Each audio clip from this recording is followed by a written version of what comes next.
बिस्मिल्लाहिर्रहमानिर्रहीम। अस्सलाम वालेकुम नाज़रीन, इरफान हाशमी आपको शो में खुश आमदीद कहता हूँ। व्यूअर्स, आज 30 दिसंबर और दिन है जुमेरात का। व्यूअर्स, मैंने हमेशा एक बात कही कि जब सियासतदान कोई कारोबार करेगा ना, तो वो फिर अपनी सियासत के साथ जस्टिस नहीं कर सकता। चूंकि वो इक़्तिदार में होगा तो ऐसी पॉलिसीज बनाएगा या ऐसे लोगों से राब्ते में होगा जिसकी पॉलिसीज का डायरेक्ट इतलाक उसके कारोबार पर होगा। ये होता रहा है। पाकिस्तान तहरीक इंसाफ हो, पाकिस्तान मुस्लिम लीग नून के दौर में तो खैर बहुत कुछ हुआ, पाकिस्तान पीपल्स पार्टी हो, वो उस पोजीशन को इस्तेमाल करेंगे, लोगों को नौकरियां देकर कोटा मुख्तस करके कि कल को इन लोगों ने उन्हें वोट डालना है। ये काम होता रहा है, हमेशा होता रहा है। इसीलिए कहा यह जाता है कि सियासतदान कारोबार नहीं कर सकता। अगर कारोबार करेगा तो उसकी एफिलिएशन ऑटोमेटिकली अपनी इंडस्ट्री के लोगों के साथ होंगी और फिर वो ऐसी पॉलिसीज बनाएगा, ऐसे काम करेगा जिसका डायरेक्ट इतलाक उसके कारोबार के साथ हो जाएगा। बिल्कुल उसी तरह मीडिया हाउसेस का भी ये हाल है। जब प्राइवेट ओनरशिप आ जाएगी तो लोग अपने बिजनेसेस और अपने जो मकासद हैं, जो मफादात हैं, उसको सेफ गार्ड करेंगे। ऐसे लोगों के साथ राब्ते रखकर जो पॉलिसीज के ऊपर असरअंदाज हो सकते हैं, ऐसे लोगों से उनका गठजोड़ होगा जो उनको फायदा पहुंचा सकते हैं। अगर आप प्राइवेट सेक्टर में होंगे, कारोबार करते हैं, तो फिर आप ऐसी ही खबरें लगाएंगे जिसका फायदा मखसूस लोगों को हो और बदले में आप उनसे कुछ ले लेंगे। पाकिस्तान के सबसे बड़े मीडिया हाउस के मालिक ने यह कहा कि यह हमारा कारोबार है, रिकॉर्ड के ऊपर चीजें मौजूद हैं। और ये किसी एक मीडिया हाउस का जिक्र नहीं है, ये हर जगह इसी तरह होता है कि आपने अपनी उस पोजीशन को बेस्ट पॉसिबल हालात में कैसे इस्तेमाल करना है। अच्छा, बाज़ दफ़ा ऐसा भी होता है कि आप अपने मकासद को हासिल करने के लिए, अपने कारोबार को शेल्टर प्रोवाइड करने के लिए, अपने किसी भी जहां से आपको लगता है कि फ़ायदा हासिल हो सकता है, उसको सिक्योर करने के लिए आप करेंगे। बाज़ दफ़ा आप किसी के लिए भी काम कर रहे होते हैं, यानी यू बिकम अ ब्रोकर। और अगर कोई शख्स किसी से बात नहीं कर रहा होता तो आप किसी बड़े तगड़े मीडिया हाउस के मालिक से बात करते हैं और कहता है कि जनाब ये काम मैं आपका करवा देता हूं, ये कोई मसला नहीं है, मेरी उनसे बहुत अच्छी है। तो ये कुछ लो और दो का जो बेहतरीन आपको कॉम्बिनेशन, फ्यूजन नजर आएगा, ये ऐसी दो जगह हैं, यानी सियासत और मीडिया हाउसेस, ये आपको नजर आएगा। इसलिए मैं कहता हूं कि सियासतदान कारोबार ना करे और प्राइवेट मीडिया ऑनरशिप जिस दिन से आई है हमारी इंडस्ट्री में, सहाफत का बेड़ा गर्क हो गया। और सहाफत का बेड़ा गर्क ऐसे भी हुआ कि इन मीडिया हाउसेस ने अपने बहुत सारे ऐसे एग्जाम्पल्स मौजूद हैं, प्रेशर ग्रुप्स मौजूद हैं जो इस्तेमाल होते हैं और किसी न किसी की लाइन टो कर रहे होते हैं। आज एक खबर आई और इसको खास जगह भी दी गई है जिसमें कहा गया कि सहाफ़ियों पर फर्द जुर्म आयद करने की हाई कोर्ट के फैसले पर कराची प्रेस क्लब का शदीद एहतजाज। और ये लिखा गया कि 3 सहाफ़ियों के खिलाफ फर्द जुर्म आयद करने की कार्रवाई, सदर कराची प्रेस फाजिल जमीली का शदीद एहतजाज है। और फिर उन्होंने ये भी कहा कि हम अपने पेशे को बरकरार रखने वाले उसूलों के पाबंद हैं। सहाफ़ी अवामी मफाद के किसी भी मामले की रिपोर्टिंग कर सकते हैं। बिल्कुल ठीक है, इन द पब्लिक इंटरेस्ट आपको किसी भी खबर को फॉलो करना चाहिए। अगर आप पूरी दुनिया की मिसाल देखें, बरतानिया में बहुत दफ़ा ऐसा हुआ जब लोगों ने किसी की प्राइवेसी को एक्सप्लॉइट किया, लोग अदालत में गए और फिर जुर्माना देना पड़ा। जब आप किसी खबर में मौक़िफ़ नहीं लिखते किसी भी शख्स का, फिर आपको फिर भी जुर्माना देना पड़ता है, आपके खिलाफ कार्रवाई होती है। ये सिर्फ पाकिस्तान में नहीं, पूरी दुनिया में ऐसा होता है कि जो कंसर्न पार्टीज़ हैं उनका मौक़िफ़ लिया जाए। तमाम असूल ज़ाब्तों को मद्देनज़र रखकर अगर आपने तमाम लोगों से पता कर लिया और इन्वेस्टिगेट कर लिया कि यार ये खबर सच्ची है और इसमें कोई झूठी बात नहीं है, तो आपका हक बनता है कि आपसे रिपोर्ट करें। हर सहाफ़ी का ये काम बनता है। एविडेंसेस पूरे होने चाहिए, इन्वेस्टिगेशन आपकी पूरी ज़बरदस्त किस्म की होनी चाहिए। इसलिए नहीं कि एक पर्चा आपके सोर्स ने आपको दिया और कहा कि इसे छाप दो, और आप अपने सोर्स से ही सवाल कर सकते हैं कि आपके पास क्या सबूत है या आप मुझे सेटिस्फाई कर सकते हैं। ऐसा नहीं हुआ। पाकिस्तान में सहाफ़ती तंजीमें हमेशा से करती रही हैं। हर कोई किसी न किसी की लाइन के साथ लगा हुआ है और वहाँ पे क्या होता है, जो सहाफ़ती तंजीमों के सहाफ़ी हैं वो प्रोफेशनल सहाफ़ी इस हद तक ज़रूर होते हैं कि वो यूनियंस को चलाते हैं और नारेबाजी करते हैं। बहुत सारे ऐसे सहाफ़ी हैं जो आपको नज़र आएंगे।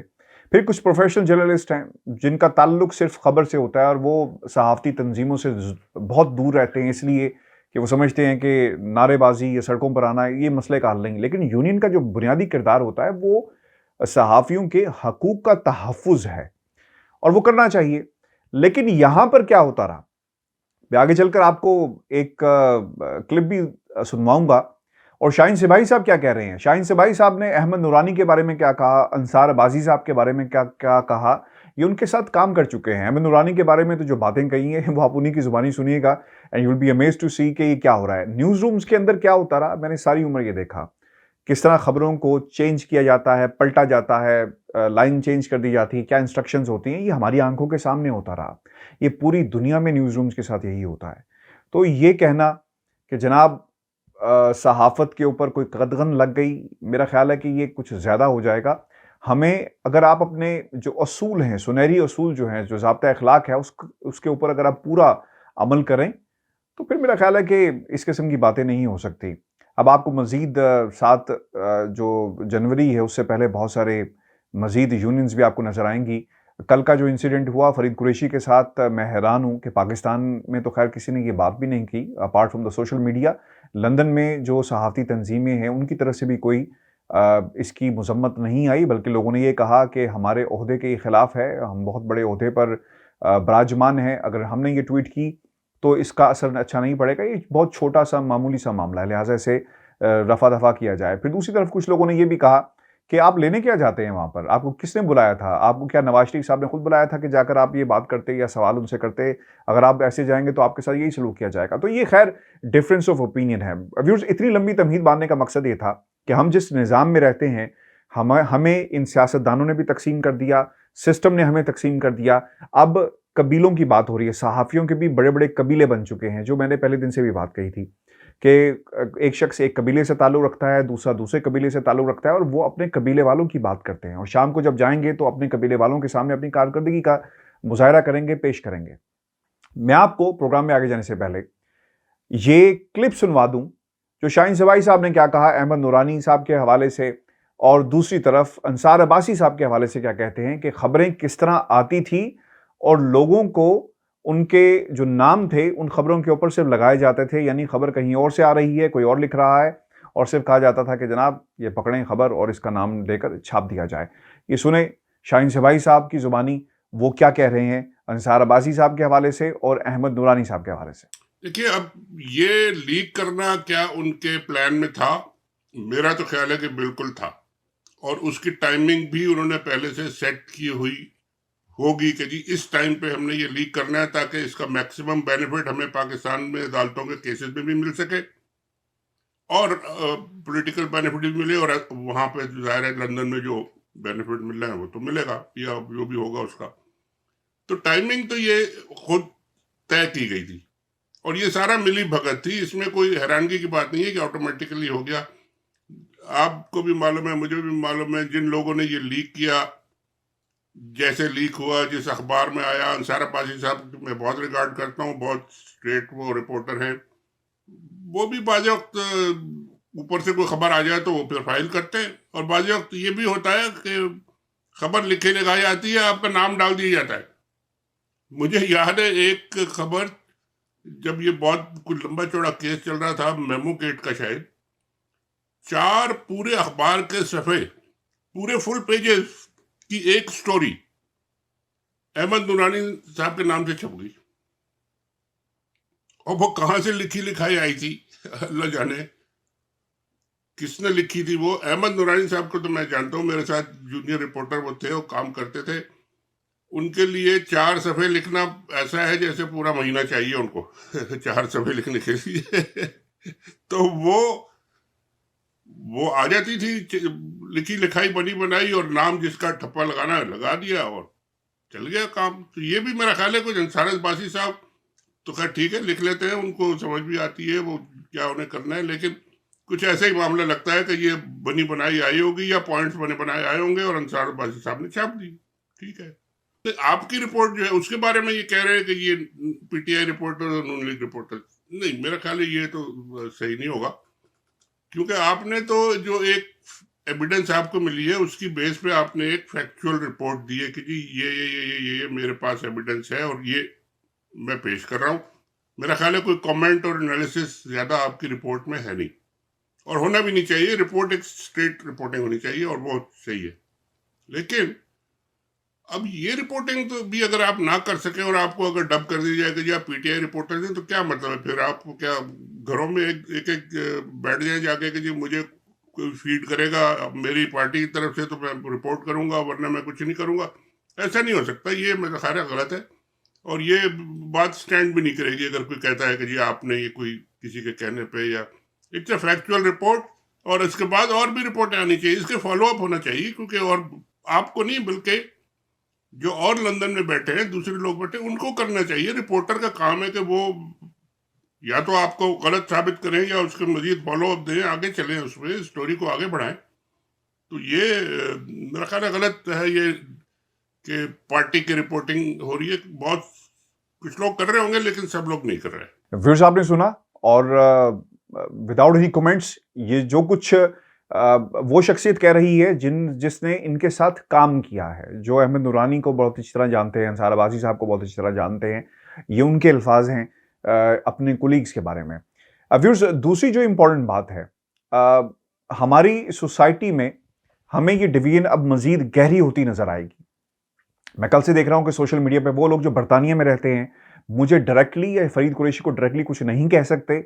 उन्हें पता है कि अगर हमने कुछ ऐसा लफ्ज़ इस्तेमाल किया, अगर कोई तहजीब के दायरे से बाहर निकल कर अल्फाज का जो है वो इंतखाब किया गया, तो ये लोग इसका रिएक्शन भी देंगे और हालात मुश्किल हो जाएंगे इन लोगों के लिए, because this is social bullying जो की जा रही है।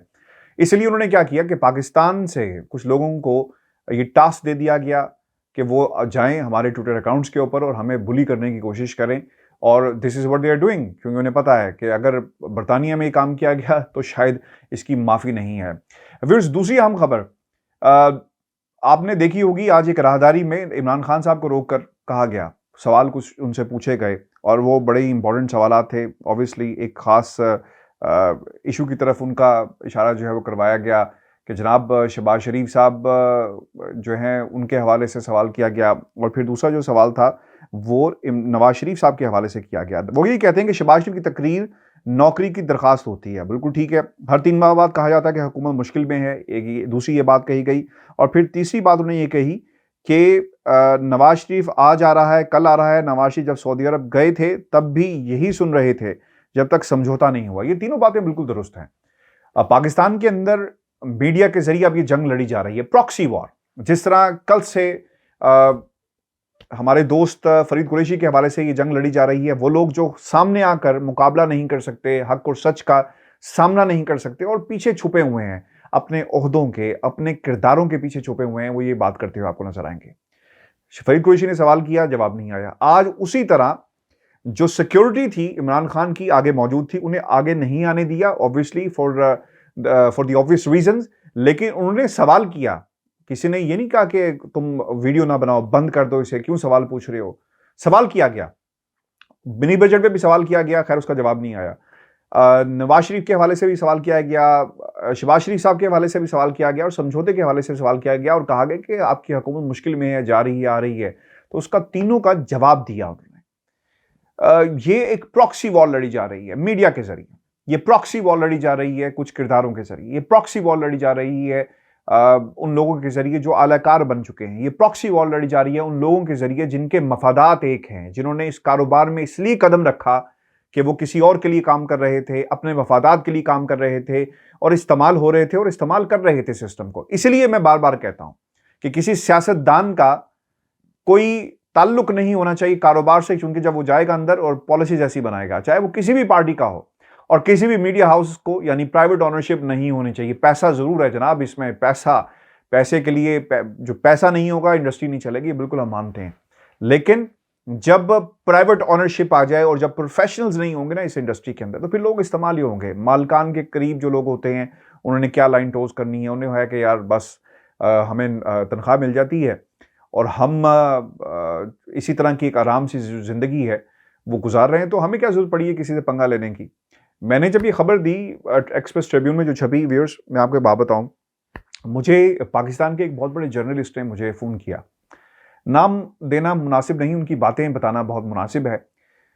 वो ये कहते हैं कि यहां से एक तरह की खबरें इरफान निकल रही थी, नवाज शरीफ साहब कितने बीमार हैं बताया गया, उसके अलावा तो नहीं, जितना बताया जाता है उतने ही वो बीमार हैं।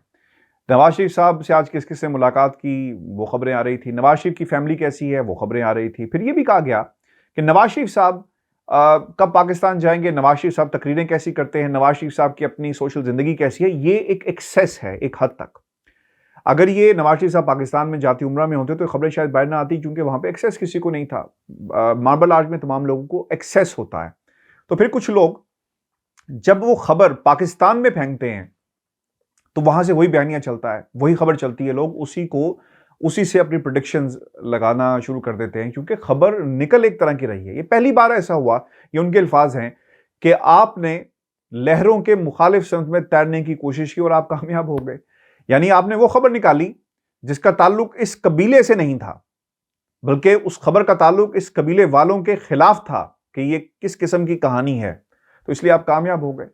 तो जब तक हमें बरतानिया के अंदर या फिर जहां जहां भी ऐसे कबीले वाले पाए जाते हैं, इनके बाहर अगर हम जो है अपना टेंट नहीं लगाएंगे, खबर नहीं निकलेगी। और ये उसी वक्त निकलेगी व्यूअर्स जब आप आज़ाद होंगे इदारों से, जब आप आज़ाद होंगे किसी मीडिया मालकान के प्रेशर से, जब आप आज़ाद होंगे हुकूमतों से, हुकूमतों के साथ जब आप फ़ायदे हासिल करेंगे, तब आप आज़ाद ही होंगे ना। अगर मैं किसी सियासी जमात से फ़ायदा ले रहा हूं तो आप मुझे बताएं कि क्या यह मुमकिन हो पाएगा कि इरफान हाशमी जैसे तमाम जो इंडिपेंडेंट सहाफ़ी हैं वो खबर लगा सकें जिसे सेंसर कर दिया जाएगा? किसी सूरत भी नहीं। मुझे यकीन है कि ये खबर अगर किसी पाकिस्तान के किसी टेलीविजन चैनल पर होती तो इसको दबा दिया जाता। पहले सवाल किए जाते, सर ये खबर आई है बताएं क्या करना है, सर ये ऐसे खबर आई रोका जाए रखा जाए क्या किया जाए, मुख्तलिफ एंगल्स निकाले जाते। और फिर शायद ये भी होता कि वो चैनल्स जो एक दूसरे टीवी चैनल को पसंद नहीं करते या उनके माजी में केसेस रहे, वो इस खबर को पिक कर लेते और फिर से चलाते। तो this is the reality of Pakistan media. इसीलिए लोग आज़ादी सहाफ़त की बात करते हैं, फ्रीडम ऑफ प्रेस की बात करते हैं। मैं तो खैर मेरा पूरा थीसिस इस पे फ्रीडम ऑफ प्रेस के ऊपर है, फ्रीडम ऑफ मीडिया के ऊपर है, फ्रीडम ऑफ एक्सप्रेशन के ऊपर है। ये कितना इंपॉर्टेंट है और इसमें कितनी लेयर्स हैं जो जहां पर हर शख्स इनको एक्सप्लॉइट कर रहा है। तो व्यूअर्स, इमरान खान साहब ने ये जो बातें कही हैं 3 बड़ी इंपॉर्टेंट हैं। जब तक समझौता नहीं होगा नवाज शरीफ साहब पाकिस्तान नहीं आएंगे। उससे पहले ये आपको जो फुलझड़ियाँ और पटाखे जो हैं वो चलते हुए नजर आएंगे और सुनाई देंगे। ये इसी तरह होता रहेगा। आज या सादिक साहब भी मंसूर अली खान के प्रोग्राम में गालिबन जो क्लिप मैंने देखा, उन्होंने कहा कि अंदाजा था, यकीन से नहीं कह सकता, वो भी अपनी बात से मुकर गए हैं। जवेद लतीफ साहब ने इतनी तारीखें दी, वो भी मुकर गए। क्या हो रहा है? फिर हो ये रहा है कि एक आपको डील की तलाश है। और अगर मैं ये कहूं कि आज के नवाज शरीफ को कल के मुशर्रफ की तलाश है तो ये गलत नहीं होगा। आज के नवाज शरीफ को सऊदी अरब जैसे दोस्त की तलाश है तो गलत नहीं होगा। आज के नवाज शरीफ को किसी इंटरनेशनल इस्टेब्लिशमेंट के किसी बंदे की तलाश है तो ये गलत नहीं होगा, क्योंकि डील की तलाश में ये लोग मारे मारे फिर रहे हैं और कहीं से इनको अच्छी खबर सुनाई नहीं दे रही। और यही हकीकत है, इसके अलावा कोई हकीकत नहीं है। एतजाज़ अहसन साहब ने कल बड़ी खूबसूरत बात कही कि अगर होम ऑफिस का जिस तरह फैसला आया और ट्राइब्यूनल का फैसला इनके हक में आ जाता है तो नवाज शरीफ साहब लंदन में रहेंगे और अपना इलाज करवाएंगे। और अगर ऐसा नहीं होता और कहा जाता है कि आप छोड़ दें तो फिर वो पाकिस्तान आ जाएंगे या फिर कहीं और चले जाएंगे और कहेंगे कि हम पाकिस्तान की खिदमत करने के लिए वापस आ गए। यही हकीकत है इस पूरे निज़ाम की। और दूसरी बात व्यूअर्स, जो शहबाज शरीफ साहब के हवाले से है, उनकी तकरीर के अंदर मफाहमत का बयानिया आपको हमेशा मिलेगा कि आगे चलना है, पिछली बातों को भूल जाएं, मुझे खुद जाना पड़ा मैं कहूँगा। तो ये बात बिल्कुल दुरुस्त है जो आज इमरान खान ने राहदारी में खड़े होकर ये बात कही, और बिल्कुल दुरुस्त है कि वो रोज़ाना कोई ना कोई ऐसी बात कर देते हैं। और इमरान खान साहब ने यह भी कहा कि हुकूमत आज जा रही है मुश्किल में, ये बातें होती रही। लेकिन 3 साल पाकिस्तान तहरीक इंसाफ की हुकूमत ने एहतसाब का नारा लगाया, मुश्किलात थी, निपटा गया उनसे, लेकिन ज़्यादा कंसंट्रेशन पाकिस्तान तहरीक इंसाफ की हुकूमत की एहतसाब के ऊपर थी। और अगर ज़्यादा तवज्जो दी जाती आम आदमी की जो वेलफेयर के ऊपर, तो हालात तकरीबन मुख्तलिफ होते हैं। और शेख रशीद ये ना आज कह रहे होते कि जनाब आखिरी साल जो है महंगाई को ख़त्म करने में हम लगा देंगे। मुझे ऐसा महसूस होता है कि हुकूमत शायद दोबारा वही गलती करने जा रही है। 2 साल आपने नवाज शरीफ को पूछा नहीं, बयानात चलते रहे, अब आप हाई कोर्ट से रुजू करने जा रहे हैं। ये ना हो कि 3 साल आपने एहतसाब का नारा लगाया और कुछ नहीं, महंगाई को कंट्रोल करने के लिए कुछ नहीं किया। इसके बावजूद के मुल्क के अंदर कोरोना की सिचुएशन थी, वबा और बाकी दीगर मामला, बिल्कुल ठीक है। अब ऐसा ना हो कि 2 साल जो रह गए, 2 साल कुछ नहीं हुआ, अब आप हाई कोर्ट जा रहे हैं और जितना टाइम रह गया है वो नवाज शरीफ को वापस लाने में आप फिर खर्च कर दें। उससे क्या होगा कि आपकी तवज्जो हट जाएगी, वो जितने भी आपके वजीर हैं उनकी तवज्जो हट जाएगी असल मसाइल से। और फिर अगर असल मसाइल से तवज्जो हट जाए और किसी एक शख्स की तरफ आप अपनी तमाम एनर्जीज जो हैं उसे इस्तेमाल कर दें, तो फिर नताइज हासिल नहीं हो पाएंगे। और आखिरी साल जिस तरह कहा जा रहा है कि महंगाई ख़त्म हो जाएगी, then I think it will won't be possible. अगर यही तरीक़ाकार रहा तो कंसंट्रेट करना होगा एक मुतवाज़न तरीके से। ये वफाकी हुकूमत यानी आपकी मिनिस्ट्री का ये काम है, जाए हुकूमत जाए और करे, बाकी वुज़रा कंसंट्रेट करें अपनी मिनिस्ट्रीज़ के ऊपर, फिर नताइज आपको मिल सकेंगे। अदरवाइज़ बहुत सख्त मुकाबला होगा। याद रखें, पाकिस्तान मुस्लिम लीग नून का वोट बैंक टूट नहीं पाया पंजाब के अंदर, और ये बहुत ही अलार्मिंग चीज़ है। इसके बावजूद कि नवाज शरीफ बरतानिया में बैठकर इदारों को बुरा कहते हैं, वोट बैंक नहीं टूट पाया। अलार्मिंग है। केपी के अंदर फजल रहमान साहब जो कहीं भी नहीं थे एकदम से बाहर आ गए, ये अलार्मिंग है। आपकी हुकूमत थी, फिर भी आप रिजल्ट नहीं हासिल कर सके, ये अलार्मिंग है, क्योंकि पाकिस्तान तहरीक इंसाफ का मुकाबला अपनी ही जमात से हो रहा है इस वक्त। व्यूअर्स, ये हमारा आज का शो था। अपने कमेंट ज़रूर भेजिएगा, चैनल को सब्सक्राइब करना मत भूलें। इजाज़त दीजिए, अल्लाह ने के बाद।